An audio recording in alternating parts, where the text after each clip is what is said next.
Bismillah ar-Rahman ar-Rahim. Hello and welcome to Footy JUDGEMO. This is your panel debate. In the evening, we're talking about Michael Olise going to Chelsea. Is he eminent or Man United are going to hijack it?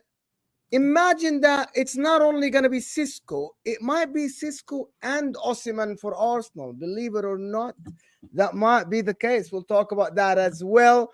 And also we'll talk about Bernardo Silva staying at Man City now. Nobody, imagine that. If I told you a year ago that nobody is willing to pay 50 million pounds for Bernardo Silva, you tell me, Mo, you're crazy. Shut up. Bernardo Silva's this and that. But apparently it's only Barcelona interested. And they are broke. Listen, over 100 people right off the bat here. Hit that like button if you joined us now. The like button is essential because it gives the channel a boost.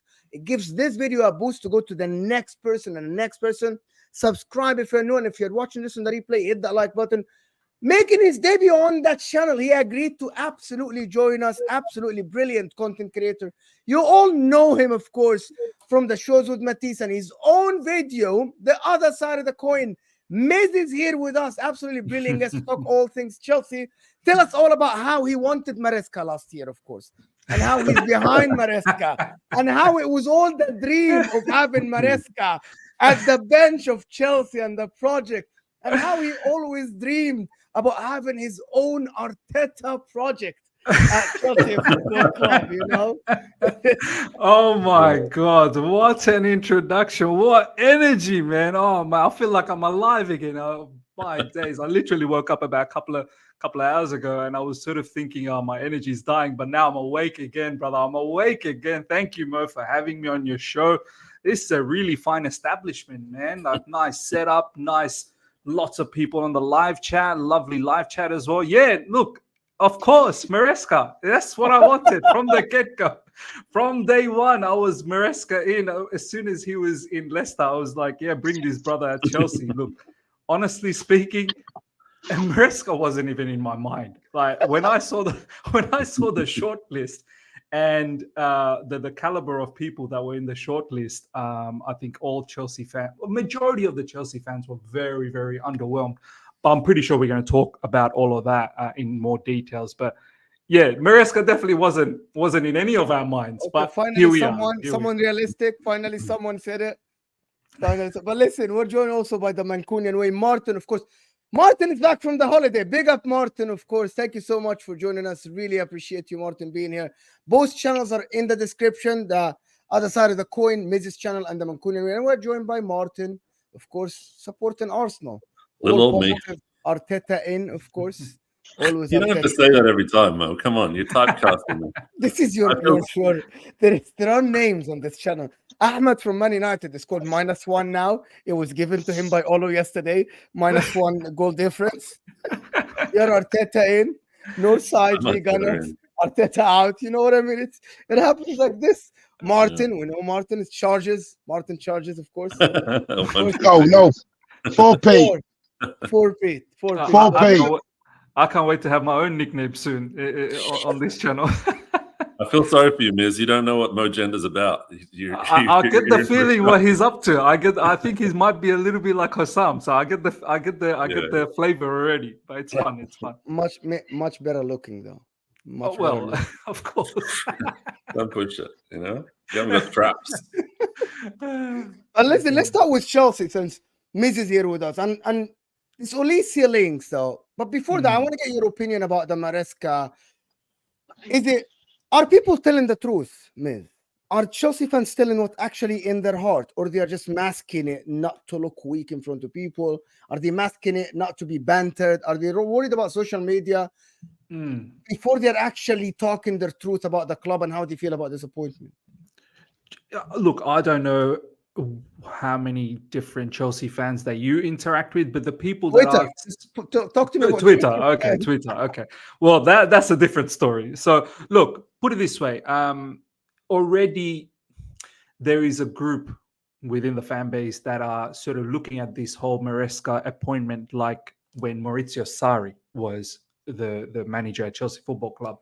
Already, a lot of the match-going fans are like, this gives us the Maurizio Sarri kind of vibe, the same sort of play, the same system, the same philosophy kind of that might be emulated. So there's that side of the fan base that are very worried and concerned how things are going to be. But then there's the other side, obviously, that are thinking that, look, we want to have a certain brand of football. We want to have a certain philosophy. We want to have more control-based team. And even though Maresca was not anywhere top of our mindset, no one was thinking about Maresca, but now a lot of people are sort of, I mean, Mo, what are you going to do? Like, how long can you sit there and be depressed and be angry and just be against your board and owners on a regular basis, to the point where people are going to think you're just very, very bitter. You're just sadistic. You're just always so angry.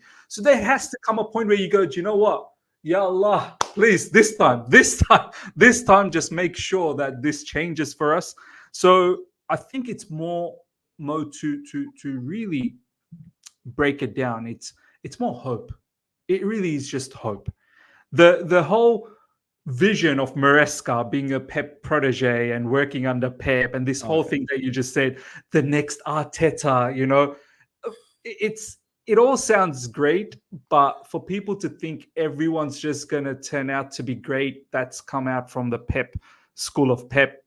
Yeah, so far it looks good. So far the numbers look good. Arteta's done well. You know, Vincent Kompany somehow has landed Bayern Munich job as well.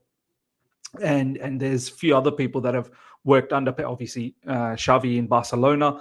So you think from that side of things, maybe Maresca could do something.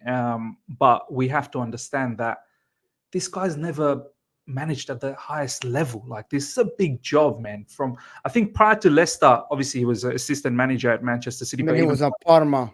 Yeah, he was in Parma, and that too in Serie B, not when they were in Serie A. So this is a huge task for him. For me, more than anything, I want to see how Enzo Maresca deals with the players that are probably not going to be part of his plan. More than players coming in or going out, he plays a certain brand of football, which is possession-based football, deep build-up, more technicality. There are certain players that are not going to be able to do that for us. I'm more interested to see how is he going to deal with that, because I remember when Arteta became Arsenal manager, and I'm pretty sure Martin can tell us more about that, Arteta made some tough decisions, and sometimes it didn't go with the fan base. Sometimes he rattled the players as well. I want to see how Maresca deals with that, because that will be his first challenge, whether he's going to be able to last long in the fan base or not. Can I just ask quickly before Mo goes on, how did you feel about Poch being removed or him quitting or whatever that was? Did you want him to stay, or did you think he'd turn it around? So he apparently parted ways. So that's the first thing. And I think it can be believed to the sense that it was a parting of ways, because it looked like Poch at the end had his own ideology as to how the club should be run. And obviously our board had their own ideology as also they parted ways. I never wanted Poch at Chelsea Football Club from the get-go. So I was actually wanting Poch out 2-3 months prior. So who did you want? I actually wanted Luis Enrique. I wanted Luis Enrique when he was available. Before PSG job, before the PSG job. Yeah, because he had an interview with us. So you want a more of a tiki-taka football? I do, yeah. That's the kind of football that I want to see. Even though Pochettino in the beginning of the season had higher position than Pep Guardiola. Oh, did he? For the first 12 games. Well, you know, the position's going to mean something. The position you created the second most chances in the league. I guess then we have to blame the I'll tell you what the board. difference, because I think what happened is, for the majority of the season, Pochettino did not show any signs of that. He completely abandoned this. You look like a mishmash team. Yes. You look like a team that, after game week 11, when the board started pressing and the media started pressing on Pochettino for results, he completely abandoned anything. He's like, I'm going to try to get results. And it didn't go his way because you stayed 11th. But I think actually it was a mistake firing Poch, because you are literally removing the body of work for a year. And if you were going to fire Poch and hire a Hansi Flick or even a De Zerbi, I would say, okay, but you're hiring a championship manager. And the majority of the championship managers, when you go to top clubs, it don't work. It doesn't work. The majority of it, historically speaking, it doesn't work. The Daniel Farkas, all of these guys that win the championship, we made this thing yesterday on my show. They don't work, like this morning, I'm sorry. It doesn't work normally, especially with a football club like Chelsea. The difference between you and Arsenal is that Arsenal had the ability to fail under Arteta for 2-3 years because the squad costed nothing. The squad cost nothing. They wanted to get rid of the big names. Your squad, you have literally superstars. When I say superstars, I mean on paper, price tag wise, national team wise, they're superstars. Even Cole Palmer now is considered one of the superstars. He's in the. We are talking about Cole Palmer now. He's one of the best players in the league. Caicedo cost that much money. Enzo, even the likes of Nkunku, he was one of the stars of the Bundesliga. 100%. So that's the difference between that Chelsea project and Arsenal. Arsenal were like, okay, go ahead, try Saka right wing. Did it work? Oh, it didn't work. Try this guy. Try that guy. Get a Odegaard, for example, was a loanee to Sociedad. Get him 35 million. Who cares if Odegaard failed? But I don't think it wasn't like random. It wasn't just like, go and have fun. My point about from like, outside, Martin, it looked like there was no much financial pressure on Arsenal at that time. There was no much pressure on Saka to succeed, for example. It didn't cost you a lot of money. We just spent 72 million on Pepe. I think we had Aubameyang, Lacazette, Ozil. We had like a lot of big earners. But I think Arteta came to them with a plan and said, this is what I want to do. And the difference between that and what all these other clubs are trying to do is they want to have control still. And I think that's going to be hard to achieve the same targets when you're not being driven by this by the manager's vision, I suppose. I don't know how to put it, but at some point he's going to run afoul of the ownership. If he's trying to clear players out, but the owners want to keep what they think that they should be getting better value out of, you're going to have a lot of issues, I think.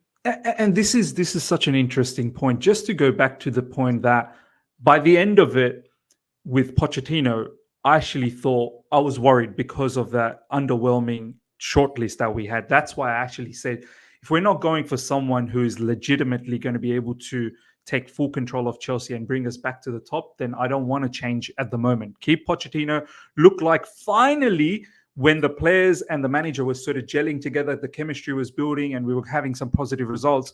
When it looked like that, maybe it's time to probably keep him. That's when we get rid of him because of his, thought process being totally different. Now, one of the reasons why Enzo Maresca is coming into Chelsea Football Club, going back to what Mo was saying, generally managers from Championship coming into this high level of football, and especially with Chelsea straight up, I am skeptical. I'm hopeful it works out. But going back to what you said as well, Martin, that the whole Arteta thing, Arsenal completely believed in Arteta. They could have sacked Arteta 20 times over in the first 3 seasons. They really could have, but they stuck through. They listened to what he had to say. He made some tough decisions. They stuck by him. Whereas with Chelsea, with Maresca, they're saying, you're not going to have so much power. You're just there to develop players, train them, and just the match day tactics. That's pretty much it. That's on you. But who comes in, who goes out, we decide. For me, I'm like, well, that doesn't work that way. You may not necessarily call out a particular player that I need XYZ player, but you still need to say to them that these are the type of profiles that I need to play my football, or else you can't just bring someone random in, or you can't take someone who works for me out of my team and expect me to still play the kind of football that you want me to play. So I think that is the biggest difference between us and Arsenal, where I feel like Arsenal truly believed in the manager as well. Yeah, they have the right structure, whereas us, we may look like we have a right structure, but we still have very strange philosophy as to how to run the football club, and that's what concerns me the most moving forward. Marty, talking about this guy Maresca, how do you think this will fade out? Is it going to be another Arteta story? You're a Man City fan. You had both of them as assistant to Pep Guardiola. Do you think this can be another Arteta story, or you think Chelsea don't have the capacity to be patient? I think if Chelsea are going to do this Maresca project, they have to be patient.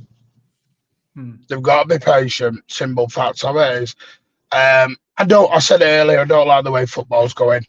Too many owners are trying to play champ manager now. You know, you've got United coming out with a 5-point plan and all this crap about Ten Hag. We're going to give you 4 players to choose from. What's that about? It's not champ manager. And I said it to you earlier. I think people are going. You hire someone who was at Leicester and did a good job. They won the league. I mean, he did play a little bit of tiki-taka. That's what Pep does. Company did it at Burnley. Burnley fans just didn't like it because they weren't used to it. Burnley aren't used to from the goalie rolling the ball out from the back. They're used to the 20-yard punt up the field and the big man gets on the end of it. So I don't know. There is a lot of school of Pep going around. I think there's going to have to be patience with Maresca. Saying that, Arteta had never had a job. He was an assistant, and that was it. He'd taken charge of 2 Manchester City games while Pep was banned and ill, having his operation. So, you know, gambles can work. Gambles can work, I suppose, at the same time. How many steps back do we think if this doesn't work? And when I mean doesn't work, by the way, the word doesn't work is very subjective these days. Because you can say that Arsenal the first 2 years, you can say, okay, this failed already. It's done. You're 8-8. You're not winning anything. Everything is going backwards. Are Chelsea going to be able to say, no, it's not steps backward? Because it looks like the Arsenal board and the hierarchy of Arsenal were completely on a different page than what the fans thought. Yeah. The fans, by the way, I have the same guys. Like I was with Lee Judges, for example. Lee Judges said, I was Arteta out when we were 8th. It's someone who supports Arteta now and backs Arteta. Can Chelsea board be persistent? Can Chelsea board fend for themselves again as the fans, the match-going fans, if this doesn't go their way? I think that's the main question. Because imagine a year in and you're still 8th or 6th or something. Yeah. You're not winning trophies. Restless fan base, shows going left and right, people on YouTube, social media, big accounts calling for this guy's head. He's playing decent football, but it's not getting results. Chelsea fans will be like, they don't have the history of being patient. To be honest, the only history of us seeing what Chelsea is the last 21 years. Before that, we didn't have social media. Chelsea fans were not like Arsenal fans, were not like Man United. And you were always a success. Yeah. This is the longest without success. Do you know what? I've said it plenty of times, and most Chelsea fans will agree with this. If this doesn't work, it's going to be, we're almost doomed. We're almost doomed. Like, this needs to work. This Enzo Maresca, our owners and the board, they've come in.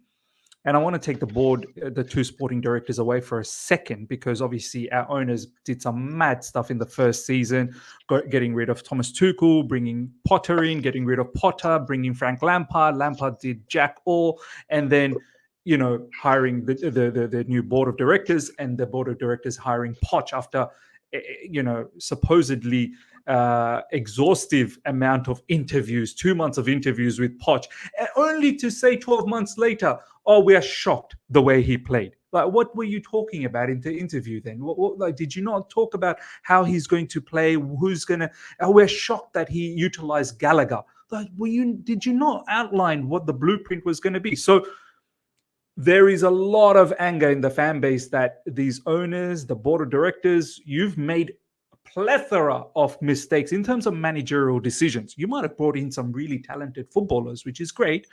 But in terms of managerial decisions, you've made some epic mistakes. This Maresca situation, as you just said, Mo, do we have the stomach when things don't go our way? Because let's be honest, this is a particular brand of football. I was seeing some of Leicester's footages from last season. The amount of goals the Leicester team conceded from building up, just simple mistakes in build-up, and they've conceded goals. That will happen at Chelsea Football Club as well. It will happen. Can the people at Stamford Bridge stomach all of that? That is the biggest thing. And in my opinion, I don't think they will. I think the fans at Stamford Bridge, the very first sign of this going south, it'll be the reminiscence of. Yeah, but hang on.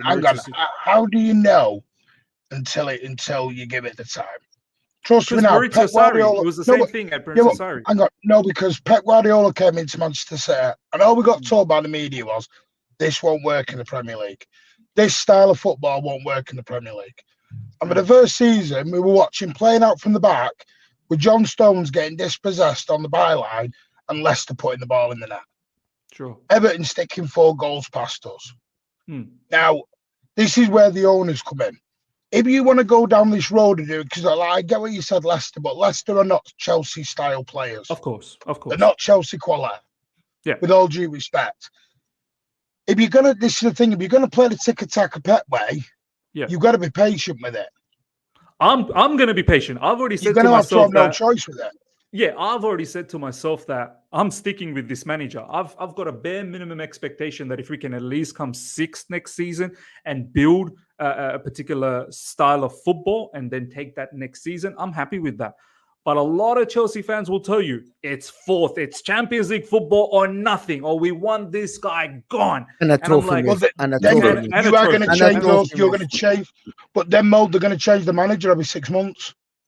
They're going to rotate like a bloody carousel then at that point. 100%. They should have hired Antonio Conte, bro. I don't know where we're going then with it. Well, we haven't seen This this is- before in football, right? Where a club has gone from a certain level and then they've gone all the way up to the sky, where they're like, top of the pile, and then now you're kind of dealing with that depression of not being able to maintain that level. It's not the same Chelsea squad, which was jam packed full It's of not. stars. Have you not watched Man United lately? You know watched United in the last 10 Yeah, years? but United, it was kind of like a smooth, Very gradual. Man and United then is a very smooth. gradual. This is like Our one has been a car crash. Like, Not think it was. Look, 3 seasons ago, well, not even 3, 2.5 seasons ago, we were Got champions. someone Champions. We're in Champions League. Now we're in Conference League. Do you understand how quickly we went down?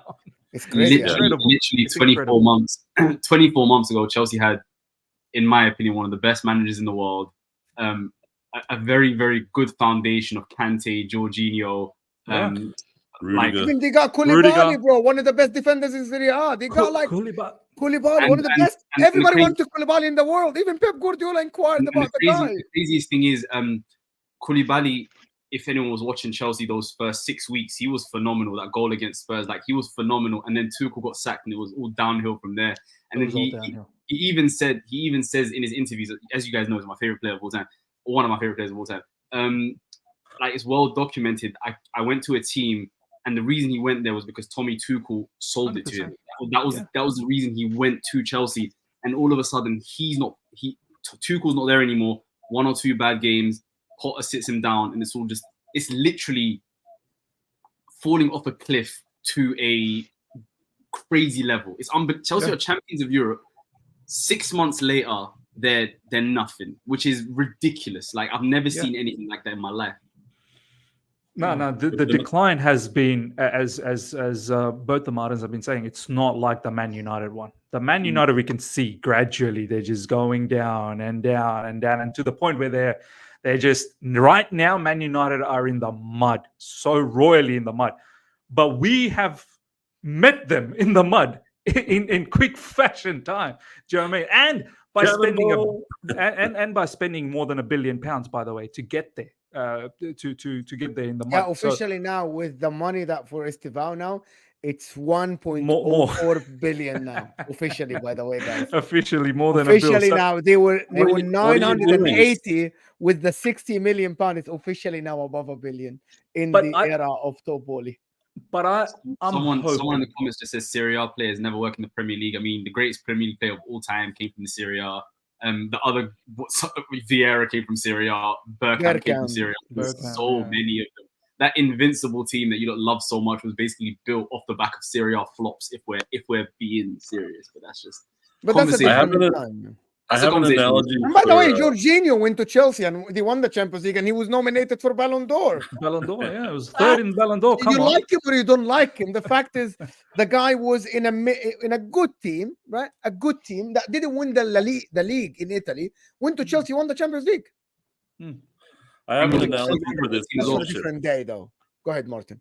I have an analogy for this ownership change, which helped me get through the Arteta hard periods, right? A club is like a restaurant. The manager is the head chef. the customers are your fans, and the people working in the kitchen are the players that you buy, right? So in Arteta's situation, he comes into a stanking old restaurant. There's like rats, there's ex-Michelin hats on the wall that the restaurant used to have. The customers in there think that they're like, should be having fine wine and steak and caviar, but actually they're just having like sandwiches and burgers. The issue with the club and why I gave Arteta so much time was the air conditioning wasn't working. The fridge was not working. The freezer wasn't working. All the food was crap. Like everything around him was terrible. So you give these people extra time. I think the issue with Chelsea is that the customers are used to caviar and vodka and, partying and all that kind of stuff. They're not going to give the time that it needs to get past that 2-year like trouble stage. And the only reason why Ten Hag's still there is because he just won an FA Cup. So if I you can said win that. I said that before Miz comes in. I said that like the other day to a couple of Chelsea fans. I can't remember who was with me on the show. They said, no, this time is different. And I said, hear me out then. It was Thomas Tuchel, he got sacked. And then you got Graham Potter, and you told us Graham Potter is the guy. Graham Potter came in with a massive project, right? With a massive expectations of like, we're going to build, we're going to be patient. Some months down the road, Graham Potter is like, no. You're 11th or 12th. You need to get out of here. Frank Lampard came in as an interim manager. And then they hired Pochettino. And then they said, we're going to stick to Pochettino to actually build the young squad, because he worked with Dele Alli and all this crap that we heard all the time. He built a team that went to a Champions League final from nothing and all this stuff. This only 5 months, I remember in December, and I did shows on the Football Terrace and on my channel as well, when I was actually hearing Chelsea fans like, okay, Poch out now. And I'm like, it's only 6 months, bro. You haven't even seen anything. You have all the injuries in the world. So that makes me think that, logically speaking, and based on the history, so we study the history to predict the future. If this doesn't go well, I think 6-7 months, some of the Chelsea fans will say, oh, no. We've had enough. We've had enough of this. Do you know what, Mo? I fully agree with you. Some fans will say, some fans are already saying that. Don't worry about 6-7 months. They are already saying, we don't want this guy. They're already saying this guy came from Leicester. There's no way he should be managed. Like, people are already waiting for that first. People are waiting for that first slump already to say. So that's what they've got now. They've got hashtag. They got hashtag Maresca out, ready to launch very, very quickly, even in the preseason if they can. So look, but my theory about all of this is that we can't anymore, Mo. It's over. Why? Like, can you tell me why? For me, it's 6 months. You sack him, you get Thomas Tuchel, who's out of the job. Who cares? I'm serious, by the way. I am very serious. December time, Thomas Tuchel out of a job. Maresca is in 10th. He's leaking goals. As you said, as Frank Lampard. Tons of goals scored, conceded tons, right? He's out. Thomas Tuchel comes in. You win an FA Cup. You climb the table. You get 5th. You get Europa League. Everything is rosy. Rainbows and stuff. Plausible scenario. Very plausible scenario. Look, Thomas Tuchel, I understand your analogy. Maybe it might not be Thomas Tuchel, but someone else. Thomas Tuchel ain't coming back to Chelsea because the my board, point. You get my point, right? I get your point. Xavi, Xavi, the out of a job, something. But you know what, Mo? If they do this one more time, like, do you know, under Roman, we were obviously chopping and changing, but we were winning things along the way. We were chopping, we were winning. We were chopping, we were winning. And there was a world-class score there as well. Like, no matter which manager comes in, John Terry, Lampard, Ashley Cole, Petr Cech, Didier Drogba, Michael Ballack. Sean Mikel was a bench player. Exactly. Exactly. The captain of the Nigerian national team was a bench player. Some of our bench players were national team captains. Like, seriously, that's the caliber of players that we had. There was a time where Azpilicueta had to wait until Ivanovic fell off a cliff so Azpilicueta can start getting minutes, or Azpilicueta had to play left back when Ashley Cole wasn't. Like, that's how great that Chelsea team was. So it's not the same. It's not the same. And the thing is, bro, Miz, the chopping and changing last time was chopping from Scolari to Gus Hiddink to Rafael Benitez, Mourinho. Yeah, like, it's excellent. Villas-Boas is the least. Is the least. One with Porto, the Europa League was. Standards are completely different now. I feel like. Do you see us now with the managers? We're going down and down. Like, we've now gone to championship level managers as well. Like Poch. So we've gone Thomas Tuchel, Graham Potter, Poch, Maresca. So, see, the reason why I feel like this time around you can't be doing this because you've chopped and changed so. You've chopped and changed so much as soon as you've come through, and you've won nothing. And on top of that, I feel now, okay, we've got a manager that has he's got some form of footballing principle. He's got a philosophy. He wants to play a certain style of football that we want to basically control the opposition. I feel like this is where you now need to stay patient. And if it doesn't work out, you're going to look so dumb. The first sign of adversity, and you just let him go. Like we're already a laughing stock. You might as well just cancel us after that. Like it's just illegal. No, to I go through actually that many don't think managers. so at all. No, I'm not trying to hear that, bro. I disagree with you, Miz. No, but the thing is, I'm being 100% serious.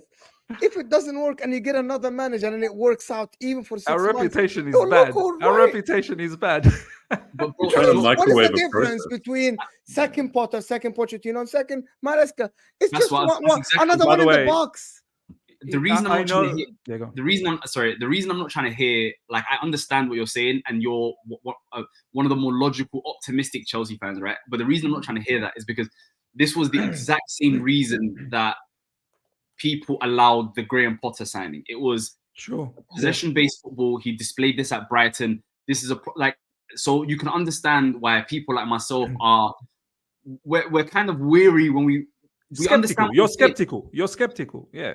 It's completely understandable what you're saying, 100%. and the idea behind it makes a lot of sense. But we've seen this idea twice now because Pochettino, a manager, because you sack Potter, whatever, interim managers, Lampard, whatever, and then Pochettino comes in. Okay, now this is the project. We've seen what he's done with Tottenham. He's went to a Champions League final. He's challenged for the league multiple times with a much smaller budget than he's going to have with Chelsea. Yeah. All of a sudden, you sack him, even though the last 6 games of the season, Chelsea were playing some of the best football they've played since Tuchel. They were getting results. I think only Arsenal, Man City, and maybe Liverpool, I think, got more points than Chelsea in 2024. Sacking him made absolutely no sense because it looks like you actually turned the corner. And I see a way out. But do you understand why Chelsea sacked him though? It wasn't for footballing reasons, by the way, not because of the lack of results. He wasn't a yes man, and the reason is because he wasn't a yes man. I understand. Correct. So we have to understand these owners are not really making decisions purely based on footballing stuff. They're actually making decisions based on, you need to understand my direction, my vision. You need to understand that I'm going to keep bringing in youth players. We are bringing in Esteval Willian, Kendry Paez, who are going to join in about a season's time. They're 16, 17-year-olds. And apparently we are scouting even more of these type of players and influxing the team with this level. And they are literally telling the manager, who are not even hired as yet or official as yet, or whoever is going to come in the future, that these players will start. They are starters. That's how they're selling the project to these kids. So for managers to come in and to embrace that, that's tough, man. Like, that is tough for them because you start in kindergarten. You started, yeah. And at the same time, the fans are demanding success. We need to get back into Champions League. We need to compete in the Premier League. It's so difficult to agree with that philosophy and bring success. So this is where managers are having a mismatch. Nagelsmann got interviewed by us last summer, and he literally came out of the interview saying, I actually don't understand your project. So before you can even think about giving me an offer, I don't want the offer because I don't understand it. See, you know, when you put it like that, I completely understand why Chelsea keep going down the ranks of manager levels, because no self-respecting manager who's like played a certain type of way and played at a big club won't accept that, because every Do you think Jose Mourinho will come back to Chelsea? They want to impose what they want to do. It's the reason. I mean, the Thomas Tuchel one, I understand it, and let me explain why I understand it. It's the same reason I would understand if Man United got rid of Ten Hag. When new owners come in any sport, they want their own blueprint and their own stamp and their own manager there. So I understood why they did it. But this Chelsea thing, I mean, I've said this ever since they've come. These owners, specifically these owners, they reek of not knowing what the hell to do. You know, like it's. Don't you think it's a disconnect with Chelsea itself? Like, I think why Arteta was successful is because he was part of Arsenal and he knows what the Arsenal fans expect from the club. Chelsea don't have that connection to its past anymore because the owners press Control Alt Delete on pretty much anyone that was at the club. In the first summer, they got rid of the entire team, literally Kante, Jorginho, Havertz, Mason Mount, literally everyone that was Rudiger, something, Christensen, literally everybody. It was dismantled, and they brought in an this isn't Chelsea. I look at this team, and this isn't Chelsea in my opinion. This is something completely different. Fabregas is going to come back and save your club. Impossible. The reason Cesc Fabregas won't do it is because Cesc Fabregas is a manager who wants to have his own style. He doesn't want to be told what to do. He wants to, like what he done with Como, for example. This is a team that has no business coming up to Serie A. He was backed by the owners. He got some players from Serie A. He's assistant manager there, by the way. He's assistant manager. Yeah. But either way, he wants to like a Xabi Alonso would never come to Chelsea. There's no way a manager like that would come to Chelsea because they have their own standards and things that they want to do. They want their own blueprint as managers. 100% agreed. 100%. And this is why I'm saying, if Maresca doesn't work out, what next? League Two, like conference. Whatever it is down the bottom of the barrel. It's going to be Jesse Marsch because he's American. I guarantee that's the next. I'm pretty sure even Jesse Marsch has his own way of thinking. His own selections of players. For me, this has to work. Mo, this got to work. Okay, we're not changing anymore. Let me ask you the question because I know you don't have a lot of time. That leads me to the second part about Chelsea before we go to the Arsenal and Man City and all the Bernardo and the Osimhen and stuff like this. Why would Michael Olise join Chelsea then? Joe Shields. So we have a particular brother who's the head of recruitment, director of recruitment, Joe Shields. So all of these players, your Cole Palmer, Romeo Lavia, like these guys they've worked under Joe Shields. Do you know how Maresca got the job? One of the biggest reasons, Mo. Have you seen any of the stories? I don't know. So Maresca, and I'm pretty sure Martin will know, the Manchester City fan. Joe Shields was part of their group in Premier League PL2, I think, over there. And Joe Shields, Maresca, they all worked together. Cole Palmer, even young Romeo Lavia. Michael Olise is someone Joe Shields is known from a long time ago when Michael Olise, I think, was in the Man City Academy, right? Is that right? I think that's when they knew each other. I know that shot horror. People forget Olise is actually out of our academy. Yeah, so Joe Shields is the one who's put in a good word and then brought in Maresca when I think Roberto De Zerbi's name was getting floated around as well. And this is why Michael Olise, he may opt for Chelsea because of Joe Shields. So that's one of the biggest reasons. And it's very strange, myth, that when I asked you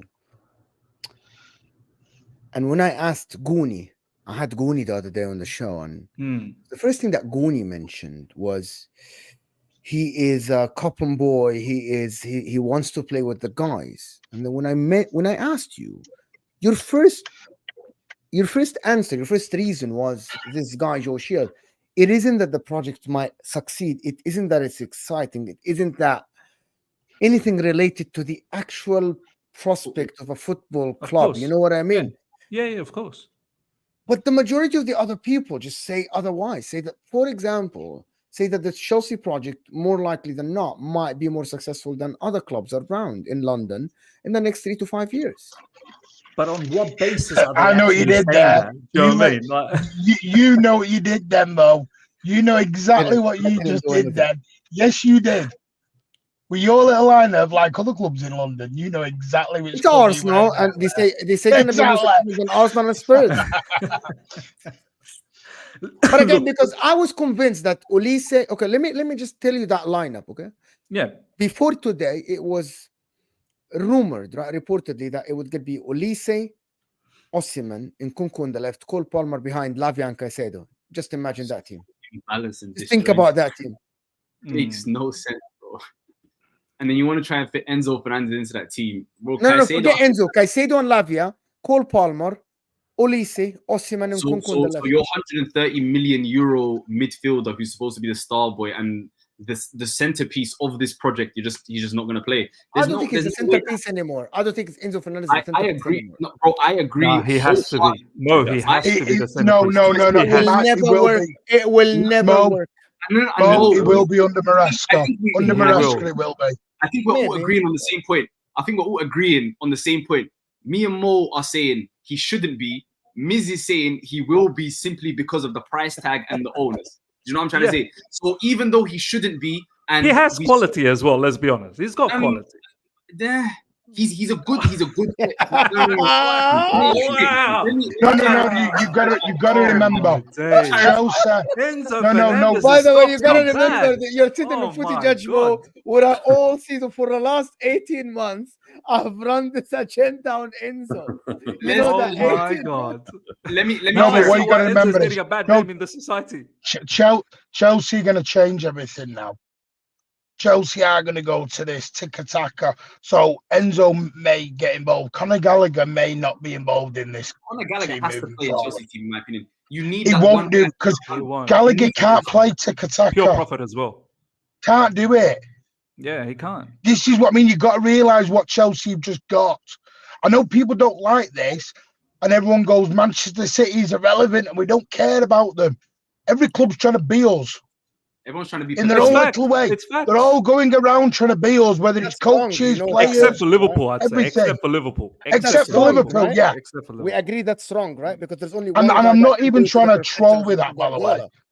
Only one I'm guy. not trying to troll with that comment. I'm being genuine. I know you're not. I know that you are. I know you're real about it. You spoke about it this morning. You said that Bayern want to be Man City. Bayern are doing it. To be Man City. Arteta copies Pep. Yes. Let's get that right. But he hasn't beaten Pep yet. yet. You'll trigger Martin up there. You'll trigger him. Look, it's true though. I think we don't have Haaland. We can't play the same way. Pep never pulled the club out of the mud, so we can't copy him for that one. But definitely, you guys set the standard. Sorry, when's Arteta pulled the club out of the mud? Our club.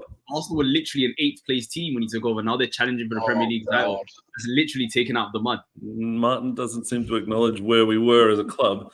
Anyway, Miz, quick question. Remember? Sorry, because I don't call 8th place the mud. When you've been in the mud, we'll have a chat.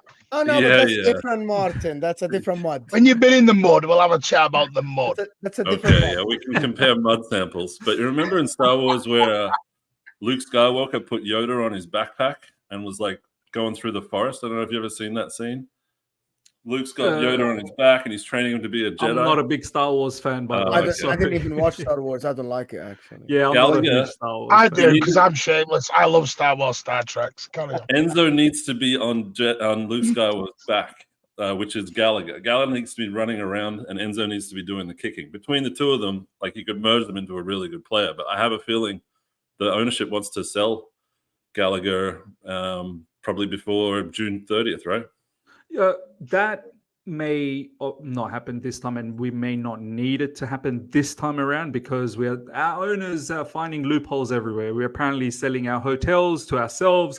We're selling Cobham to ourselves to raise funds. So maybe this financial year we'll get away once again with the financial fair play, but next financial year is still an issue, and the year after will still be an issue. So Gallagher doesn't necessarily need to leave by 30th of June. But he still probably does need to leave within this transfer window so that we can at least claim on that money for the next financial period.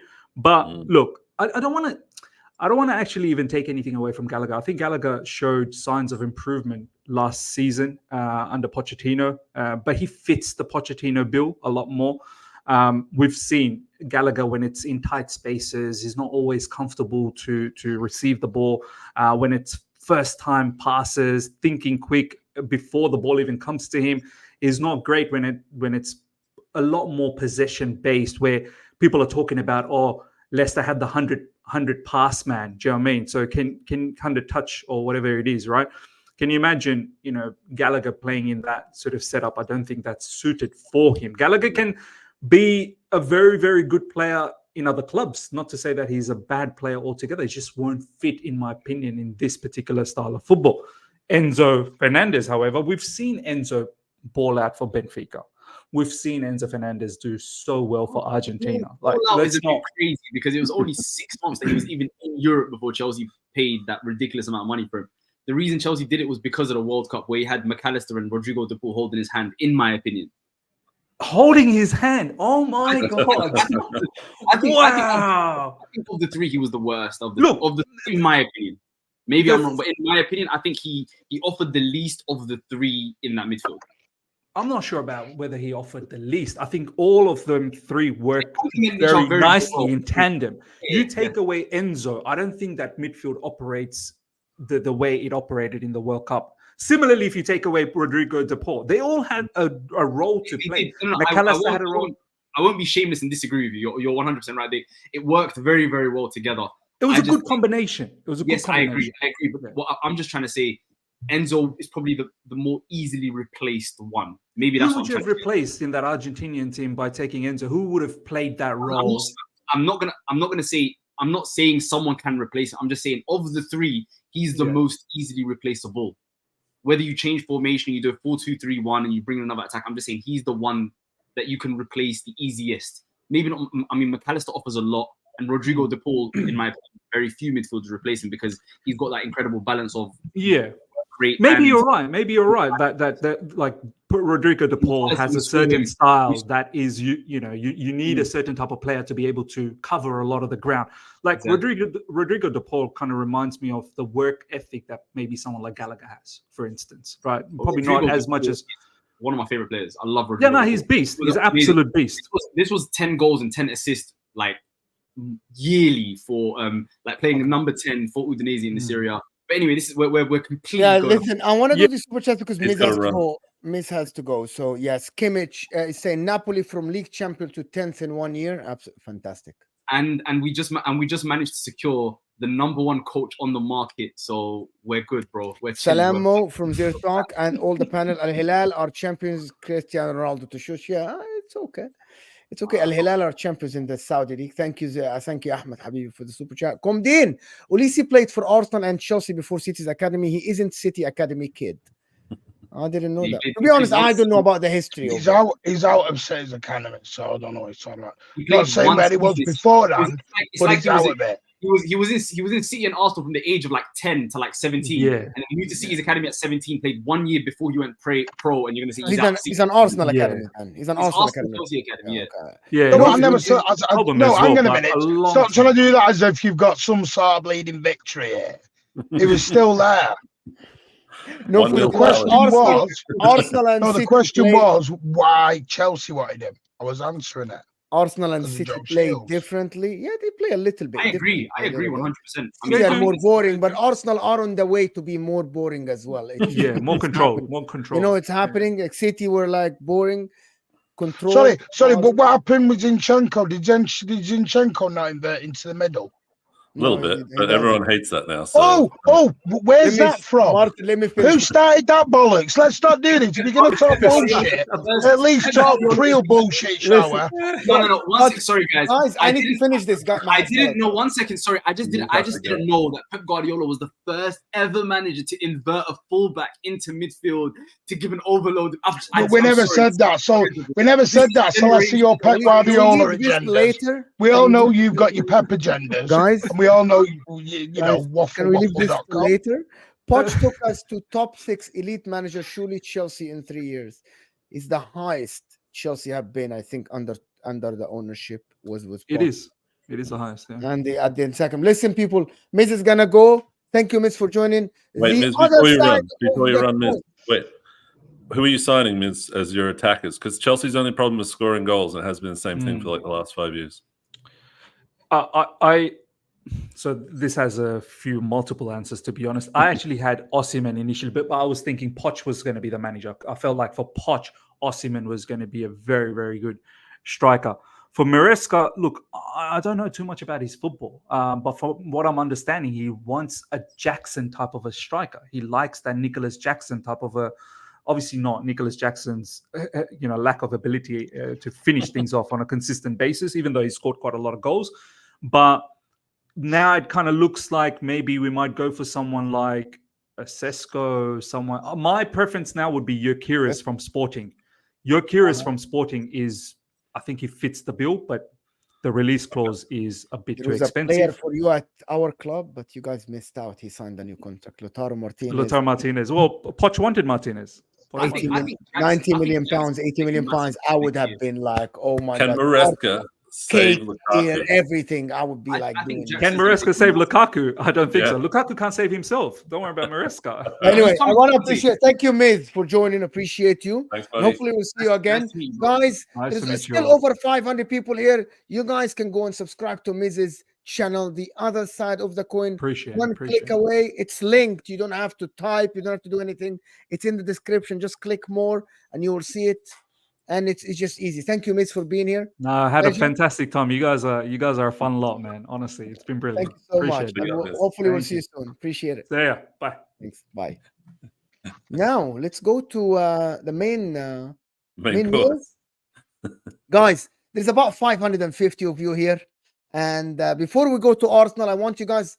Well, you guys are slacking like Nicholas Jackson and Darwin Nunes. We aren't even on 200 likes. Hit that like button underneath your live chat because it's simple. It doesn't cost you a penny, but literally, it helps the channel massively. Do we want to go to Arsenal first to do the Bernardo Silva staying thing and No Pep one cares about Guardiola and Bernardo all Silva, this that's stuff? Stephanie. No one cares about Man City. A lot of people care about Man City. No one cares, but you do, because everyone wants to copy us. That's the reaction I wanted anyway. Karen, let's Karen. Yeah, hey, I'm not He bothered, heard mate. Martin on the show and he's like, I'm jumping on. I felt sorry for Miz, man. He was so innocent. He was like, "What's going on Bit here? of that. What's Have a this bit of that, agenda history going?" makers. But Carry on. I want to before we go on, like, I want to just touch on the City situation. I know I spoke to Martin earlier about the Man City situation, and he I've said- had an update, by the way, tonight. I got an update earlier. go ahead. KDB, look, he's agreed verbally a new contract. So KDB staying for like 2-3 years. Here you go. Heard it. No, I don't know if it's 2 or 3 years. It might be a year or two. Plus, the plan is to try and bring Musiala in next summer. And Pep said, the words I got was, Pep, don't rule Pep out extending. He's once there's been a lot said in the last few weeks about our team and players. But hold on, don't you guys think? And this is the City. Everything is dependent on Pep On staying Pep or staying, leaving. yeah. Everything. Jamal Musiala might 100%. not join Man City. Like Kevin De Bruyne might say, "Okay, I'm out of here after Pep leaves. I'm gone to Saudi Arabia." Like it's all related to Pep, isn't it? 100%. Yeah. Do we think that affects your season next season at all, Martin? Do I think what, sir? Do you think that affects your season next season at all? Potentially, because I do think at the moment the window's very slow. I think the window, I know it's not officially open yet, but the window's slow in general because of finances across the board. I don't think you get, I said to you earlier, until the Premier League do this PSR meeting this month, nobody knows what they can do fully. Because if we go into this meeting in 2-3 weeks' time and they move the goalposts again on PSR, you don't know where anybody is. Nobody knows fully where they are financially at the moment. Speaking to Dan Potts earlier, and like Dan said, it's part of the reason Arsenal can't do the Gimenez deal at the moment, because they can't go to the 100 million right now. And they could after July, but they can't at the moment. And this is the problem. Everyone's sort of not wanting to put their head above the parapet. And the other thing is, how do you persuade a player to come? Because say a board signed 2 or 3 players and then Pep leaves. The new manager comes in, he might not want that. It is a difficult one at the moment. The reason Bernardo Silva is staying is because nobody's willing to put up the 50 million. I thought he's world class. No, it's because again they've got to pay the 50 million up front. Not many teams have 50 million up front to pay in one lump sum. I thought it's world class. Will you name me a club who's going to pay it? If he's world class, Barcelona haven't got a pot to piss in. Lewandowski left for 50 million. Did Lewandowski leave for 50 million? Barcelona can't even register a manager and his coaching staff, Mo. And you want them to whack out 50 million? To No, be fair, though, it's only Barcelona. every time that Bernardo's even been available, it's only been Barcelona are interested. Like that's the only No, team it that hasn't. he's No, been it linked hasn't. to. Who else has been No, linked it to? hasn't. Who else? PSG have been after him for a while. Yes, you're after Would you let everyone. him go to Arsenal? Pardon? Would you let him go to Arsenal if we gave you 50 million? He doesn't want to go anywhere in England. He wants to leave England. Okay. My point about this thing is that if City doesn't get rid of Bernardo and he leaves on a free, right? Who's the understudy for Bernardo? Is it Savio? And then you got to get another winger the year after. Does that mean Jack Grealish is leaving then? No, Grealish is staying. Why is Grealish staying? He should go. He should just go to Bayern or something. Make the money or make 50, 60 million. Because again, this is what I keep saying to City fans. Jack Grealish is on £300,000 a week, £100 million. Oh, that's to be honest. We are not going. This is the thing. Pep's made this point. It was a release clause, Mo. The fact of Pep's made this point 1,000 times. He's getting paid 300k a week, Martin. This guy. Yeah. So's Bernardo Silva. Bernardo, I can understand. Jack Grealish. KDB's on 400. Haaland's getting a new contract. Edison, but swinging it out because Edison's only £100,000 a week. The thing we've got to look at moving forward. For context, what Jack Grealish is getting paid is almost double what Lautaro's new contract is. Just for context. Yeah, and Jack Grealish probably has double the trophies Lautaro has as well. Jack Grealish has a treble and was a major part of it, so get back in your box. Anyway, the other thing was you've got to look at different. You're really, players. really sensitive and overprotective of your players, aren't you? It kind of shows. No, not because I'll be straight with you. You talk absolute bullshit. Really shows, you talk bullshit at Manchester City. You know nothing about them. I didn't even say anything. You know nothing about us. I was just talking about Lautaro Martinez and get back in your box. That seems very like no.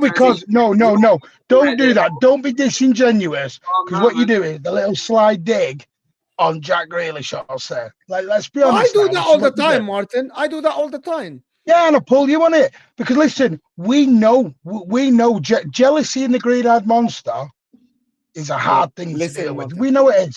The only one I'm never jealous of is Jack Grealish. I'm just jealous that no. You're jealous of City. Jealous of City overall. We know that. Not. I am. Why would I be jealous of City? No. Why would I be 17 trophies? 17 trophies in 8 years. Okay, why would I be jealous of Manchester City? I'm not jealous of Manchester City. I'm not competing against Man City at all. Yeah, I mean, neither am I. So I just don't like Pep Guardiola. I'm not jealous. No. It's not that I don't like Pep Guardiola. I actually think Pep Guardiola is arguably the best. You don't realize it, but this is what all City fans joke about. All of us. You all sit there and go, "We don't care about City," but all you talk about is City. No, I care about City. And that's the real weird thing about it. I care about Man City, Martin. You know that because there's a reason why I go on every show and I say I don't want Man City to win. If I don't care, I wouldn't say that. Manchester City. If it wasn't something I was asked, I genuinely don't give a fuck about Manchester City. By the way, I actually think Mo Salah doesn't realize. Do you realize that Chelsea being mentioned now? Imagine if Man City keep winning trophies for the next 2, 3, 4 years. Fan base are being built. Trophy cabinets being built, financially very stable, brilliant owners that are willing to back the club. What is not? I'm sorry, they will be more successful. I think Man City already passed Chelsea, bro.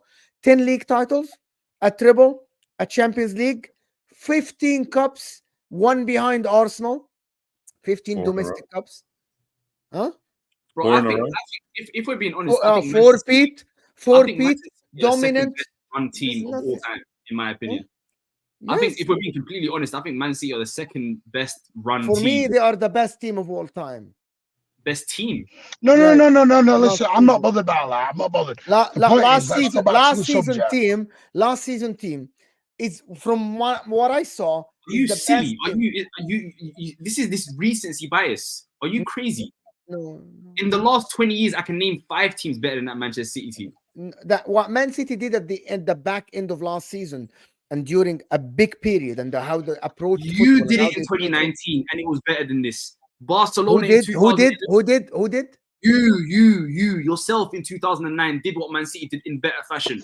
Barcelona. In 2010, you mean in the triple? 2010. I'm talking about 9. No, but I think you're missing the point. Man City in the back of last season. I'm talking about how well run they are. I'm not talking about how good they are. I'm talking about how. No, I'm talking about the team on the pitch, bro. The most effective team. The most effective team I've watched ever. Pep Guardiola's really hurt him in a past life. Pep Guardiola's really I'll tell you why. They didn't have the get out of jail card in I'm Messi. literally telling you, Pep Guardiola's Barcelona are the greatest team of all time. You're telling me Pep Guardiola's hurt me. I don't get it. I've literally just named 2 Pep Guardiola teams that are better than that Man City team.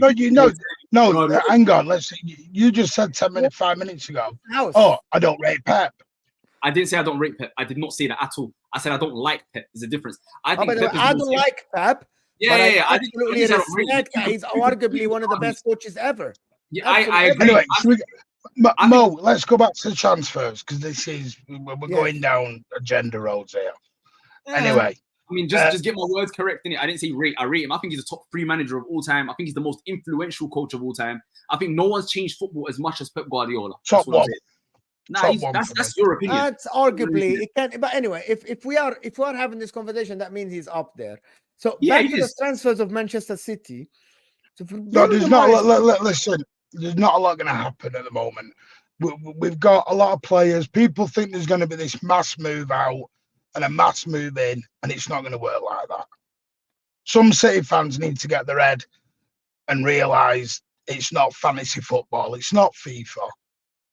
We've got a lot of players. You've got Calvin Phillips on 150 grand a week. You've got to move on. Cancelo's on 250 grand a week, not playing. You've got to move on. And the trouble is, you can't just get rid of these players. Like Calvin Phillips been linked with Everton. Everton can't afford 150 grand a week. Yeah. So they want us to go on a loan fee, us pay a majority of his wages, and this is why Pep said, think February last year, we're not a charity.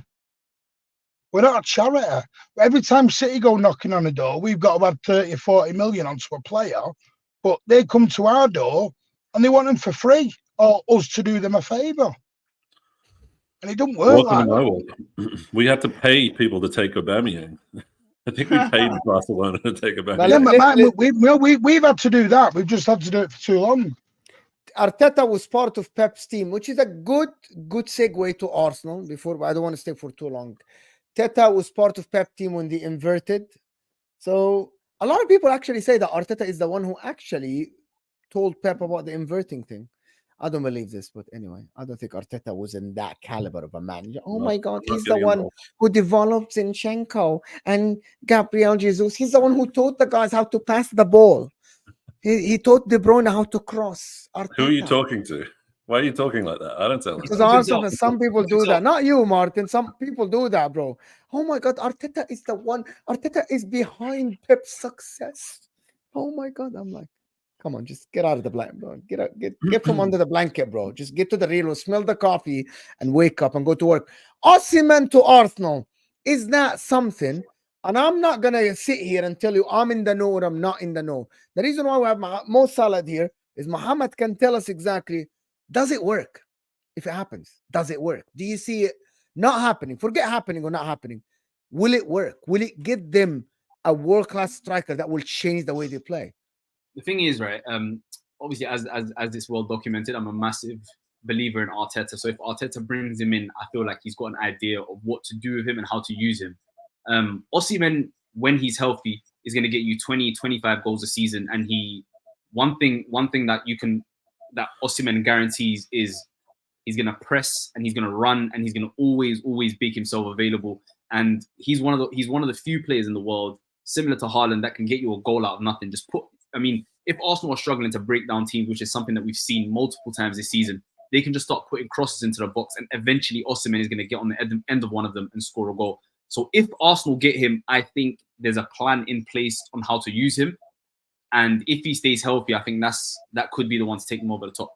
He wouldn't be, if I'm an Arsenal fan, he wouldn't be my first choice. My first choice would be someone like Isaac, because he does everything very, very well. He's much better he's got a better touch than Osimhen. He can come deep to collect the ball. He can pass. He can do a lot of things that Osimhen can't do. But if they do get Osimhen, I think it can be a game changer for them for sure. Yeah, before we go on, I want to plug in something for the people. There is about 500 people here. Guys, I'm doing a watch along tomorrow for the Champions League final, but it is on a new platform and I want your support. It is called TIFO. In the description, you will find the link. Click on that link and it will take you to TIFO. Will you subscribe and actually use JUDGEMO as your referral code?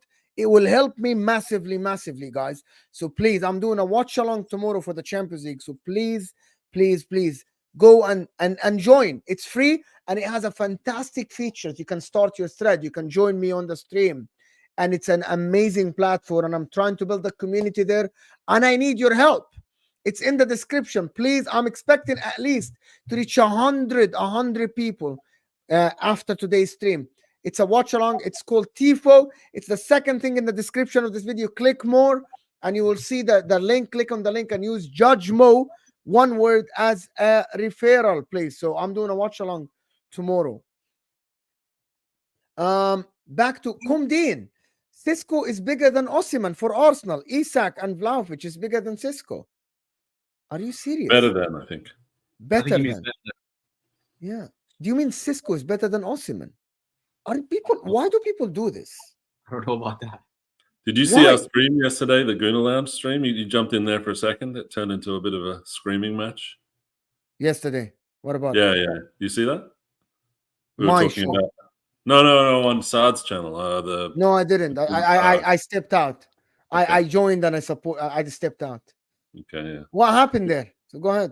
We got into it. I mean, I think that there's a lot of people that are quite attracted to Isak because if you squint your eyes, you can see Thierry Henry, and you can have all these romantic visions about him coming and taking the number 14 jersey and carrying Arsenal to greatness. But there's a big problem with that, and it's Newcastle and them not wanting to sell either of their players, either Isak or Bruno Guimaraes. So I don't even see the point of getting all excited about a player that you really can't have unless you've got. Why not Ivan Toney though? Why nobody? Because Arteta cannot handle the personality. Is that something that you guys think about? He fell out of favor about 6 months ago. I think the club with Arsenal, I think they didn't like his attitude, how he was going on all these interviews and saying how big he was and how he can't wait to move to a big club or something. This is what I heard. So what is wrong with that then? Again, Arteta with the problem of handling big personalities. Arteta is not handling big personalities in the dressing room. He doesn't want to have a problem. He wants to have another young player. Well, that's a pretty good agenda you got going there. But yeah, we've had this Osimhen. But seriously, what does that mean? He's a top player, Ivan Toney. He suits your club. Why not? I don't think he's high enough level. And before he was too expensive. Sesko's higher than him type, Martin? I think Sesko has a higher potential than Tony. I've looked through all of the numbers. It's all about now. This Sesko PR is great. I love this Sesko PR job. This Sesko PR job is amazing. It's not really PR. It's just like the fundamentals of the player. He's 6'5". He can score with either foot. He scores with his head. He's 21 years old. He's done 4 seasons in pretty high level, 1 at the Bundesliga, 3 in the Austrian. I think he's a much better use of our money than trying to get Tony, who's going to be 29 by the time he gets here and have no resale value. He's not the finished article. He's not the striker. We can buy the finished article. There's no finished article there for us. Of course there is. Really? Like who? Ollie Watkins. Ollie Watkins is, what is he, 30 now? What is this obsession with young people, Martin? Because it's a young people's game. But you already have how many years in this project are you, Martin? How many years in this project are you? You're not gonna buy something for a lot of money if you know they're not gonna be there for a very long time. You should. Arsenal right now should be buying. I think it was HUSAM or you said it. They need the Liverpool window. You go out and you buy the ready-made players. The ready-made players to take you over the line. What about Harry Kane? Similar. Harry Kane is 30 years old. If I ask you tomorrow, Martin, would you pay 80 million pounds tomorrow for a Harry Kane, 30 years old? That would be his last contract. There is no resale value. You aren't getting any money back. Would you buy Harry Kane? That's different. But hold on. I just want the answer. Yes. No, I wouldn't. I think that the market Why you dictates. wouldn't? Because I just don't think he's... Look, 1, he's not going to play for us. He's a Spurs fan forever. 2, I hate his guts. I'm not English. I don't have to love him when he plays for England. I just don't want to spend the money on that guy. It's a personal thing. Right? But honestly, the market dictates... This is very personal, by the way. It's a good answer, that one. The market dictates what you spend your money on. If there was a good player that was 100 million, I would say go and do it. Go You grab don't that think player. if you go spend 100 million on Isak, Newcastle won't give you Isak? Do you No. think No, if they you won't. go to Ollie Watkins and give Aston Villa 60, 70 million, they won't give you? Aston Villa They won't. just came Aston fourth. Villa They won't. want to keep They've going. got Aston Villa. No, Aston Villa have got to sell. One thing you're forgetting is They've Aston got Villa. to sell one player. But No, not Aston Villa Watkins. is one of the richest clubs in the world right now. They No, but don't need. it doesn't work like that. Newcastle are rich. It's where they are on the PSR route. Yes. It's the new Nothing rule. to do with Newcastle are the rule. richest club in the world. Doesn't mean jack shit. Yeah, but it also doesn't mean they're going to settle their best players. Because Like, they're not going to sell they Isak. spent a lot of They're money. not Go gonna ahead. sell No, you're not getting it. Aston Villa, because I don't know if anyone follows Swiss Ramble. Go on to it and you go into all the accounts. Aston Villa are actually quite close. Yeah, but are they So going to the sell idea Watkins? was they've got to sell somebody. Somebody That's why has the to rumors go, of Douglas Martin. Luiz. Somebody. Douglas Luiz to Spurs. It's not that they want to sell; they might have to sell.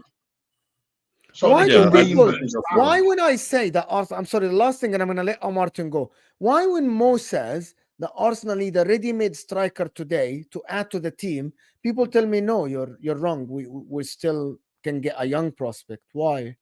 I feel like because Havertz has pushed himself as being the starting striker at the moment, and that we need a player that's going to be happy to get bench time, but also come in and provide a difference. If we get someone who's a massive ego, Havertz is instantly either midfield or his bench. So that I think it's kind of like you're trying not to waste your value.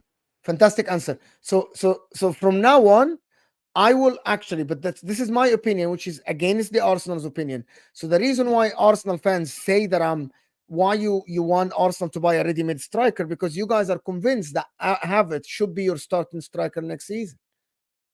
I think this year he's shown I'm that he convinced no. I am convinced no. That's an opinion thing, though, isn't it? That's an opinion thing, right?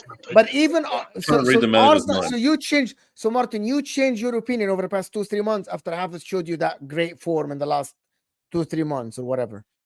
I wanted to sign Tony in January, and I was battling with Arsenal fans that wanted to sign Osimhen. Yeah. Now it's changed from Tony and Osimhen to like an understudy to Havertz. Understudy to Havertz. That's what you want. Isak is what everyone wants, but I don't think they're being realistic. So I can't debate like an Isak because I just don't think you're going to take someone from Mohammed bin Salman. Like he's not going to give us their best player. The thing is, Mohammed bin Salman I would agree. He owns Newcastle. So Sesko is a very, very good player potentially. He's going to be a guy who's the next up. That isn't my argument. My argument is potentially this is Pep's last season. This is there's that old saying, strike while the iron's hot. Go out now, get the missing piece of the jigsaw and do it. And maybe the missing piece is not what you think it is. Because we scored 91 goals, I want a plan B striker that can come in and do something different in a time of emergency, but maybe that's not the striker that I want to play with. Like you guys play with Haaland all the time. I don't think we want to play like that necessarily. Maybe we want to do false nine against most of them or whatever Havertz is, like a phasing in and out striker. But maybe we spend our money on Frankie de Jong, Onana, Xavi Simons. Like, I don't think you'll get Frankie de Jong. Something? Which one is more risk? Salah can answer this. Neutral, completely out. Which one is more risky to buy for next season? I'm not talking about the future. Buying Dominic Solanke or buying Sesko? Which one is more risk? I asked this yesterday. Who are you asking? Anyone can answer this. I think because of the amount of money, I don't know how much Solanke costs because maybe Bournemouth want to hold on to him, but 60. Newcastle got quite 60 when they went. Yeah. Look, I wouldn't mind Solanke. I don't look down my nose at him. I think he's had a very good season, but I think that the upside of making someone like Sesko work is that you can double their value instantly. Yes. Potentially, if he has a very good season. So, once clubs talk about value, for me, you lost me here because for Arsenal, you shouldn't be looking at values and players' values. You should be looking at we need to win.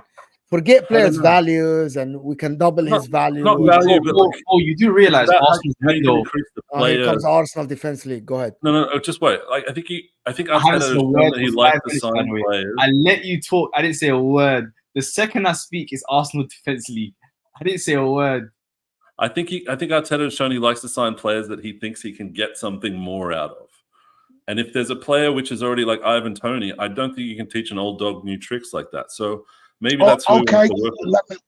Let me put a bit over, and don't get triggered on this. I'm asking what has No been said on guarantee. other streams.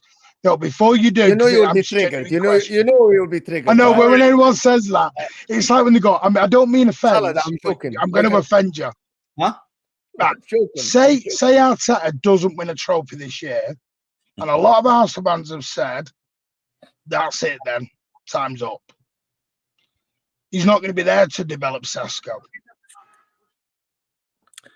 Well, I think Where'd you go then? So I think that I think he. No, I'm everyone kind of going to set talk up for the this majority framework. of the Arsenal fans say. But the majority of the Arsenal fans would say that, Martin, that if he doesn't win a trophy this year. Well, I said that. I said I'm No, happy but I've for heard Dan Cruz. Potts say it, Dio say it. I mean, there's a lot of Arsenal fans who've said if he doesn't win it this year, that's it. I think that we can say that and we can go, yeah, we're all standards FC. But if Pep leaves at the end of next season and Arteta's the next best manager in the league, it would be suicide to just. I mean, I see City fans jumping into our chat like Vader, just typing away, going like, "How much?" You know, I'm just here waiting to collect Arteta when you're done with him. So it would possibly be the most galactically stupid move to sack Arteta and watch him go to City and win 10 league titles on our head tops. So if that's the alternative, I'm keeping Arteta. But I offer that as a truce to like say, look, let's sack Arteta if he doesn't win anything next year. But I don't want to completely just live in this world where we're fast forwarding a year where Arteta's already failed. No, I agree. No. I was thinking, you understand, I wasn't asking it triggered. I was asking it because I get what you're saying. Sesko, very good player, but may need 2 or 3 years to develop into the player he is. Not everyone's going to fight. Haaland was just a weird alien from outer space who's just appeared and scored bloody goals. You know, not everyone's going to get Haaland. And that's all I'm asking. Yes, Sesko is a great player, a great young player, but if your fans don't want Arteta there long enough to develop him, well, there you go. You know what I mean? It's a catch-22. I mean, I want to ask you a question, Mo Salah, related to Comdine. Osimhen is better, but not clinical enough for me. Arsenal don't want Tony, and I quote, because he is a cunt. We don't need a finished article. Remember, I'm not English. That word doesn't mean anything. What's Tony done to upset Arsenal fans? We don't need a finished article. Oh my God, we have Havertz. Salah, do you agree with that? What? That they don't need a finished article now. They have Kai Havertz. Okay, so what I was gonna say before you bit my mouth was that this Arsenal team is still pretty young. Like this whole finished article thing. Like if Sesko was to come in, it would make sense because he would join a very, very young team who are developing and progressing into a team who will be dominant at some point. Does that make sense? So there's no point getting a finished article if you can put someone into this team that can develop with Saka, that can develop with Martinelli, with Rice, with Odegaard. They're still relatively young. So this whole idea that a finished article, and we say this all the time, like the fans don't, bro, it doesn't matter what the fans want. The owners of Arsenal aren't going to sack Arteta heaven or high water unless he's absolutely horrible and they're not in the top. You think if they come third this year, they won't? If Arteta is competing for a Premier League and Arsenal look competent, these owners aren't going to fire him. I've seen it in 3 different sports. Like we always talk about Arteta's job as if the fans have a say. If Arteta is competing, if Arteta is getting to the quarterfinals of the Champions League, maybe gets to a semi-final, he maybe wins an FA Cup, he's challenging for the Premier League, they are not going to sack him. So I don't understand why every single stream we come on here and talk about Arteta's job, he's not going anywhere. Yeah. So let's just talk about what can be done to get Arsenal to the promised land. There's no point. We are trying. I am trying. I am. That's what we're talking about. Trying. Even Martin, the Man City fan, that's what we're talking about. No, because what you're saying is Arteta can be second and third for 5 years and he's not sacked. So you're here to say to me that over the last 5 minutes you didn't say your fans want something to win, otherwise they're going to want him gone. All I'm saying is it doesn't matter what the fans think. It doesn't matter what the fans think. Arteta's not going anywhere.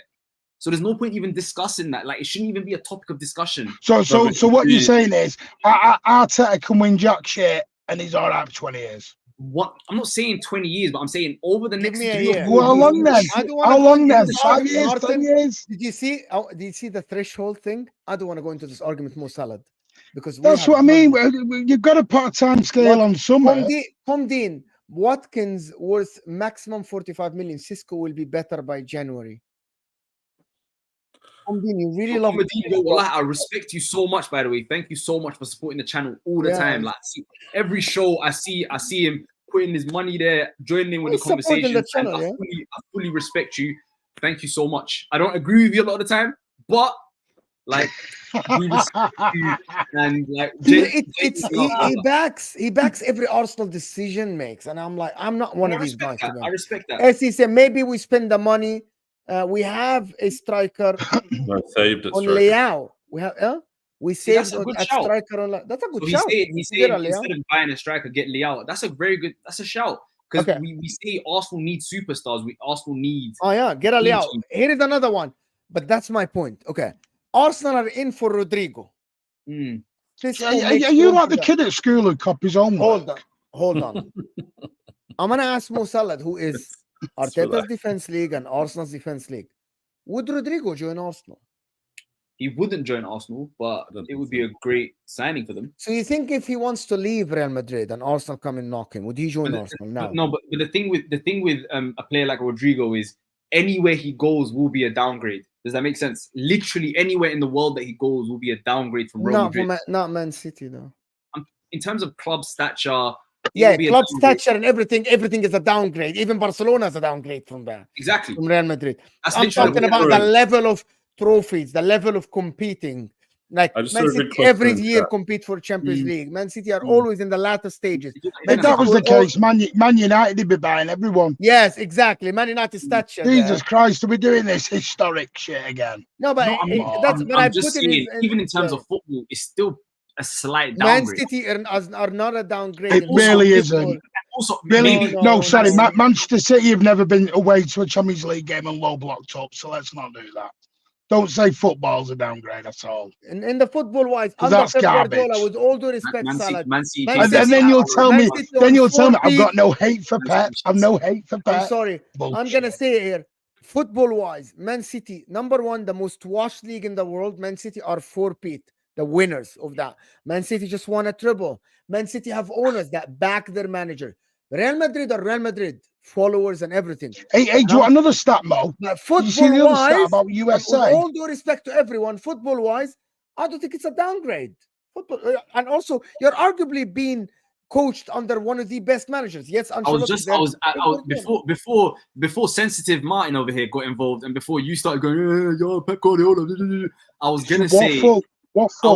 I was gonna say, I literally, wallahi, do you know the craziest thing is? Go on, Waffle House. Finish my sentence before you guys started going crazy. So go ahead, complete your sentence. I have a question. I was literally in the process of saying a downgrade if Pep Guardiola is not there anymore. With Pep Guardiola, bullshit! Do not tell lies. You were gonna say that at all. Yo, Martin, do you know what? That is bullshit.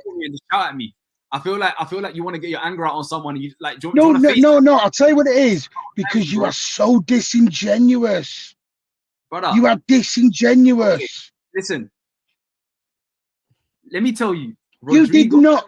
First of all, there's no. I don't think there's a space for Rodrigo in. I mean, there probably is a space because it's fucking Doku. But definitely a space. Yeah, there's space from there. But I'm saying, like, Arsenal is. I mean, I'm sure they could sell the project of Rodrigo to Arsenal. Sorry, the project of Arsenal to Rodrigo, because it's a downgrade. Everyone's going to be, and the point I was making is everywhere is going to be a downgrade. And and how long is Pep going to be there for anyway? You know, so we'll see. On that note, Martin, would you take Arteta if Pep left, or would you go after a different manager? Arteta wouldn't be a bad shout. Really, even if he doesn't win the Premier League, at Arsenal, I would take Arteta at Inter if Inzaghi leaves. Even if he didn't win the I'll be honest, but yes. I know. See, hold on. Believe Martin, it or not. See, straight face. Yes, okay. I would take Arteta at Inter. All I would say is, but I would actually value the other options as well. You're all gonna laugh here. There is potentially a reason why companies got into Bayern. Oh my god! A relegated manager. Oh my god. To do what? What's the reason? I want to know what he's getting at. Next year he comes to Man City or 2027. Company will be a City manager at some point. At some point. By the way, Martin, this can go south really quickly for him. No, it can. No, it can. But Like listen, Steven whoever you Gerrard get, with wasn't No, but Steven Mo, Gerrard with Rangers? Cheeky and Soriano like Michelle at Girona. Okay. So it could be him who comes in and gets involved in it as well. There's different things that could happen in terms of the way things go. We don't know. I just need to say for my safety, also like the Sesko thing, that's just me. That's not the Arsenal fan base. There's guys in the chat like TK that want a whole bunch of different people, and they're much smarter than me. But I'm just saying that I'd like to see us work a bit differently. Try and be a bit. How can they be Smart more with them, smart? How can they be smarter than you, Martin? Yeah. Right. But yeah, I agree. Sesko is not my first choice either. Definitely, I'd go for Isaac or Vlahovic, but neither really seem that gettable at the moment. So, but next best choice is Sesko. By the way, guys, this is Comdian. I can't fully Hey. get my points Oh, really? across on Super Chat. I just Big up comedy. I Yo. don't just back everything we do. Plus, Arteta is getting a new contract. He isn't going Are anywhere. you sending in the money to do all this? Spends about $100 a day. Wow. Support Big him. up, man. Support No, the he channel. texted me a couple of days ago. He wanted to be on a show and he wanted. Yo, Mo, No, you do realize big up. they're gonna make Arteta the highest paid coach in the Premier League, Second, right? second, One of the highest. second, One of the second. One of the He's gonna be the highest. second guy. Look, and I posted these screenshots on Twitter yesterday, right? The Nuggets make Michael Malone amongst the highest paid coaches. Sean McVay, $14 million, third highest paid coach in US sports. And the same owners, by the way. You know what I'm trying to say? Like, Same. Yeah, Josh. And so this is their thing. They get a manager. They'll get him on a contract. If he shows any sort of promise, they're gonna back him 100%. Yeah, but you know why, Mo? Like he's increased. How long? Wait. He's increased the value of the club by 35% in 1 year. It's now worth over 3.2 billion. It was like 2.3 billion last year. Like that's it, to the owners, it's money. He's earning money for the club. So And there are no better managers out there. Like, who else is there to get? Like, everyone says Zidane, but Zidane is only won stuff with the best team in the world. Like, he had the best squad available. He hasn't proved it with any other team. Zidane is not 100% guaranteed to win shit either. I'm not gonna lie, I've never been convinced by Zidane as a manager, personally. Yeah, me neither. Anyway, Mo, I've got to jump. Yes, Martin, yes, take thank you. care. Mo, sorry, next time you want to have a little ding dong about Pep. Yo, listen, my number. I'll text you my number. Give me a call, man. We can chat shit to each other for hours, bro. I have no problem with that whatsoever, man. Take my number. We can do it, Don't man. forget to record it for us. Do you know my number? 0800 115 115. Is that the Man City support line? Yes. All right. Thank you, Martin. Appreciate you, Martin. Take care. See you soon. Take care, man. All right. So let me do this Tevin super chat as well. Tevin here is saying, it's crazy how much we have to justify every decision because you don't make the right decisions. Because you make decisions that are weird. What was that? If we get Well, if they're weird, then if it's weird, then how have we gotten to where we are in the last I'm few gonna tell years? you. I'm gonna tell you. Can we not just wait? Oh, yes. Mo versus free Arsenal Defense League, guys. We outside. Let's Can we not go. just wait? Oh, shit. You got nothing. Let's bro. go. I know I am in the right. I'm gonna tell you why. Can we not just wait to see on all the other transfers before we start calling this is a bad idea? Kevin, the answer to this first, bigger for the super chat. The answer to this is when you got Kai Havertz, it didn't make sense. Hindsight is great. We saw it made some sense. But I will argue that if you went and got okay, hold on. But I would argue that last season, if Arsenal went and replaced Granit Xhaka with someone else, you might have had 6 more points and you might have been winning the league. If you went and bought a striker in January, you might have won the league. Maybe Kai Havertz was the reason why you didn't win the league. Maybe you needed hold on. Maybe in the West Ham game. Hold on. I'm going to tell you. I'm going to explain to you how it works. You have to let me talk and then you can respond. You have to let me talk and then you can respond. That's the reason why I'm saying that. for example, in the West Ham game, when you created 50,000 chances, I think you created 6 clear-cut chances. If you had a prolific striker on your bench, you might have won that game against the Fulham again. So that 65 million that spent on Havertz, he might have got you the goal, because at the end, he made him score that goal. He got the best out of him. But to the beginning of the season, he forced him to play in the left midfield. It was slow. And at the end, that money could have been spent on someone that can get you more goals. But you can't do it like that. You have to delete all of the points that he got us in those games where he got the winning goal. You can't just say, oh, well, if he'd done a little bit more, then he would have won the league. He's already provided like 12 points on his own from just late winners. On his own. And you keep... Kai Havertz provided 12 points on his own. Yeah, he won 3 or 4 games for us on his own. Where Kai Havertz scored yeah, he scored the winning goal. You're so disingenuous. It's actually disgusting sometimes. You're literally saying, if you got another striker instead of Kai Havertz, that striker on his own could have got you those points by winning, by scoring the winning goal. But when Kai Havertz does it and we say, oh, yeah, he done it on his own, you're so disingenuous, bro. Kai Havertz in 3 or 4 games scored either the equalizer or the winning goal in multiple games this season. So if you want to do that, take away all of Kai Havertz's, take away all of the points that Kai Havertz won for them, put another striker in, and then see what could have maybe happened. Do you know what I'm trying to say? And you've not liked. So I believe that if Arsenal had Isak, for example, instead of Kai Havertz this season, but you don't Arsenal know that. would have. But what about Osimhen or Tony? Neither of them are clinical finishers. They both finish pretty much equal with their XG. Do you think that Havertz is more clinical than Victor Osimhen? Their finishing is about the same level since Havertz moved to the 9 this season. This season, since Havertz played 9, his post-shot expected goals I don't know about that. is the exact... Osimhen misses so many chances. He's not clinical like that. That's my problem with him. Osimhen does miss chances, but I've watched a lot of Kai Havertz, and Kai Havertz misses a lot more chances than Osimhen does, like, for sure. Yeah, before. Screwed now because Chelsea aren't going in for him anymore.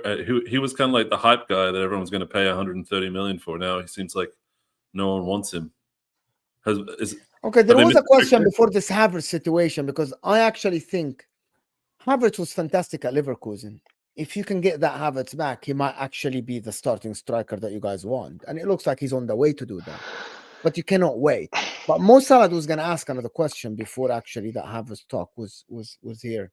There's a question about, is he frozen? He's definitely frozen. Someone has to take a snapshot. Someone has to take a screenshot of this paper. Someone has to take a screenshot of this. Shocked at your Aaron Stips is saying Kai is good, but not the piece we needed. Striker or left center mid. Arguably, yes. Maybe. Absolutely. Maybe.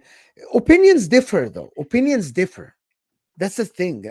Like, you guys are watching now and thinking that I actually I argued that maybe Arsenal wanted an actual number 9 from day 1 in the season. Well, we wanted Vlahovic like 2 years ago. And you could have had maybe, like, listen, Arsenal did fantastic. Yo, this season. did I just freeze my mouth open? Oh my God, bro! You are a criminal, that was bro. amazing. I heard him say screenshot that. You're actually you're actually absolutely enemy of progress. Jeez. But listen, I for this Arsenal talk and keeping him for years and years and years, I keep asking this question on my channel all the time. What is the threshold? And people say context. But at the end, Arsenal have to win trophies to justify that project. And for you guys to say, Mo, by the way, yeah, I remember now. Mo Salah, you said, now we ask all against Mo. If you watch the MHF show with me against Lee Gunner, you would understand that I actually feel I'm very balanced on this. This is why the Arsenal Arteta ins think that I'm against Arsenal. And the Arteta outs, literally, Northside and League Gunner call me Arteta's defense league, by the way. Literally. Can I ask you a question then, Mo? What would you do? You know what I'm trying to say? Like, what would you do? They're literally on one side of the spectrum. Hypothetical, Mo. A lot of them. Hypothetical. You're on a... The thing is, all you need to say for them to say your Arteta defense league is for you to say Arteta's done an okay job, and they're going to be like, oh, Arteta defense league. Like, they're not really the brightest people. Go ahead, Martin. Okay, so let's say Inzaghi, okay. you're on a panel with AC Milan fans, and they're telling you you have to sack Inzaghi if he doesn't win the league next year. What are you going to say to them? I'm gonna say he won the league this season. Yeah, okay. So you're in a couple of years in the future. Inzaghi hasn't won in a while, and that your rivals are telling you have to sack your manager. You don't think that makes you just want to say, "F you guys, I'm going to keep this guy because he annoys the hell out of you"? I'm not that guy. No. You're not that guy? No, you're going to take like I am not that managerial guy. advice from your rival? When Lautaro Martinez, the majority of the Inter fans were defending him, and he missed a lot of chances, and we lost the league because of him, and he went missing for 2 months. Inter fans were behind him, and I sat on streams and I said, "Get this guy gone." And rival son were bantering him, and I was like, "Yeah, they have all the right to banter the guy." By the way, I believe the majority of the stuff I say, apart from some of the stuff that I asked just to be the devil's advocate, right, to create debates and stuff. But if you ask me straight question and you want the real answer, I'm going to answer it without no agendas. And this is how I believe. And I have an explanation for everything that I say. You might not agree with the explanation, by the way, but I have an explanation for everything. That's Same why with I do anyone that YouTube. believes in the manager, because they're just using logic while everyone else is kind of using emotional. Or if they wanted him out from like day one, you can't really rationalize with a person that's that way. You can try. Like, we actually had a very constructive conversation with Lee the other day on the MHF channel. Very constructive conversation. We reached points here and we reached points there, and we agreed on stuff and we didn't agree on stuff. Once you get the conversation going, I think everything is possible, in my opinion. You don't have to, like, of course there is like the debates and the arguments and back and forth, but if you want to have a genuine conversation, like today with Miz, for example, it was a genuine conversation. I can have uncorrupted.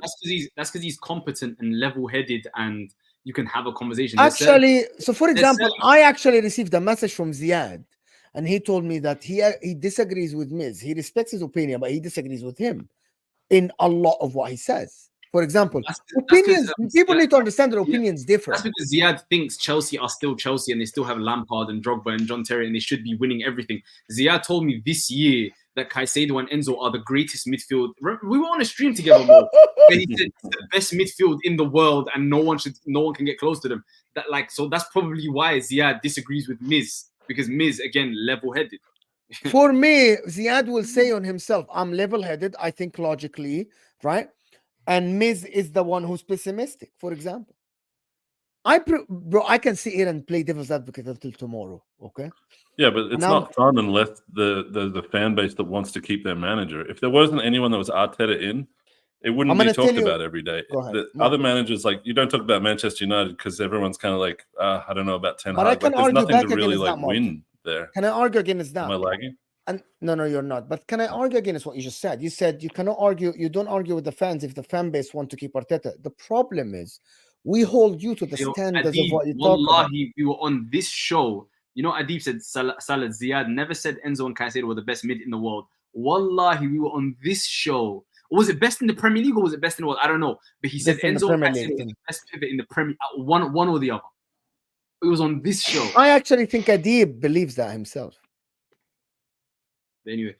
Anyway, my point about this, Martin, if, for example, Aston Villa tell me that we want to keep Unai Emery, he's doing a good job, I will be all right? But otherwise, if you tell me we need to win trophies, I think it's different because we'll hold you to that standard. I'm a big club. Anyway, listen, people, we're just going to end it here this time. Tomorrow I'm doing MHF, and I'm in the description. There is the TIFO thing in the description. Go and subscribe. Please go. In the description, there is something called TIFO. I'm doing a watch along for the Champions League tomorrow. I need your support, right?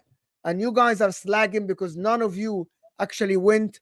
It's in the description, so go and actually do that. I only gained 3 followers, people. It takes 3 seconds for you to subscribe there, and it doesn't cost you a penny. It's a fantastic platform for the watch-alongs. So go and click on my watch-along. Thank you, Martin, for joining. I want to thank Miz. I want to thank Martin, the Mancunian way, and Mo Salad. It's absolute pleasure to having you here, as always, my friend. He's going to be here with Saeed on Tuesday. We'll debate Ten Hag in or out. And the rest, thank you, Kumdeen, for joining. Appreciate you, my friend. And thank you for everybody that watched us. You can get me to 300 likes live on the air right now. Hit that like button before you go. Appreciate everyone. And we're out of here, people.